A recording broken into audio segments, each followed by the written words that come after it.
ഞാൻ പല ആൾക്കാരെ കണ്ടിട്ടുണ്ട്.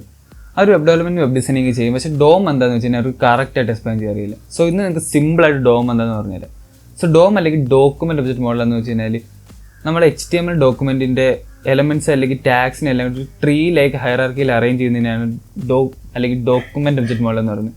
ഇപ്പം നിങ്ങൾക്ക് തോന്നുന്നുണ്ടായിരിക്കും എന്തിനാണ് ഇങ്ങനെ ഒരു ഹയറാർക്കി കീപ്പ് ചെയ്യുന്നത്. സോ ഗുണം എന്താണെന്ന് വെച്ച് കഴിഞ്ഞാൽ നമുക്ക് ജാവാസ്ക്രിപ്റ്റ് ഫയലിൽ നിന്ന് HTML എലമെൻറ്റ്സിനെ എല്ലാം ആക്സസ് ചെയ്തിട്ട് അതിനകത്ത് കുറേ ഓപ്പറേഷൻ ചെയ്യാൻ പറ്റും. ഫോർ എക്സാമ്പിൾ ഇപ്പോൾ എന്താ, ഈ ബട്ടൺ ക്ലിക്ക് ചെയ്യുമ്പോൾ പേജിൻ്റെ കളറും ചേഞ്ച് ചെയ്യും, അല്ലെങ്കിൽ ഈ ടെക്സ്റ്റ് കണ്ടൻറ്റ് നമുക്ക് എടുത്ത് വേറൊരു ടെക്സ്റ്റ് കണ്ടൻറ്റ് ആക്കുക. ആ രീതിയിലുള്ള കാര്യങ്ങളൊക്കെ ചെയ്യാൻ പറ്റുന്നത് ഈ ഒരു ഡോം എക്സിസ്റ്റ് ചെയ്യുന്നതുകൊണ്ടാണ്. ഇങ്ങനെ ചെയ്യുന്ന എന്ന് പറയുന്ന പേരാണ് ഡോം മാനിപ്പുലേഷൻ എന്ന്. സോ ഇനി നമുക്ക് എന്തൊക്കെയാണ് ഡോം ട്രീയിലുള്ളതെന്ന് പറയാം. ഡോം ട്രീയുടെ ഏറ്റവും റൂട്ട് എലമെൻ്റ് എന്ന് പറയുന്നത് നമ്മൾ ഡോക്യുമെൻ്റ് ആണ്. അതായത് നമ്മൾ HTML ഡോക്യുമെൻറ്റ് ഇറ്റ്സെൽഫ് ആണ് അതിൻ്റെ ഏറ്റവും റൂട്ട് എലമെൻ്റ് എന്ന് പറയുന്നത്. ആൻഡ് ബാക്കി അതിനകത്തുള്ള ഓരോ HTML എലമെൻറ്റ്സും നമ്മൾ നോട്ട്സ് എന്നാണ് പറയുന്നത്. അപ്പം എന്താണ് ഒരു നോഡിനകത്തുള്ളതെന്ന് വെച്ച് കഴിഞ്ഞാൽ, നോഡിനകത്ത് കുറേ അധികം പ്രോപ്പർട്ടീസും ഫങ്ഷൻസും എല്ലാം കാണും.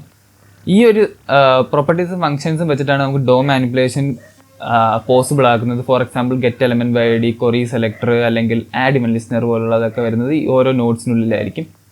സോ ഇത്രയുള്ള ഡോം എന്ന് പറഞ്ഞാൽ, ഇനി ആരെങ്കിലും ഈ ഒരു ഡൗട്ട് വെച്ച് കഴിഞ്ഞാൽ ഇതങ്ങോട്ട് പറഞ്ഞിട്ട്